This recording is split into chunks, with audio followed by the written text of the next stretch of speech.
অনেক দিন আগের কথা, দূর এক রাজ্যে ছিল এক জাদুর বন। সেই বনের গাছের পাতা ছিল সোনার মতো, আর রাতে তারা নিজেরাই আলো জ্বালাতো। সেই রাজ্যে ছিল ছোট্ট রাজকুমার আরিয়ান।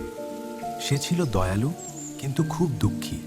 কারণ তার রাজ্যে কেউ হাসত না। একদিন সে শুনল সোনার পাখির কথা, যে ফিরিয়ে দিতে পারে আনন্দ। সে একা একাই ঢুকে পড়ল রহস্যময় বনের গভীরে। রাজকুমার, তুমি কি নিজের জন্য এসেছ? না, আমি আমার মানুষের হাসি ফিরিয়ে আনতে চাই।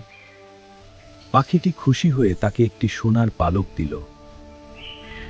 পালকের আলোয় আবার হাসি ফিরল পুরো রাজ্যে।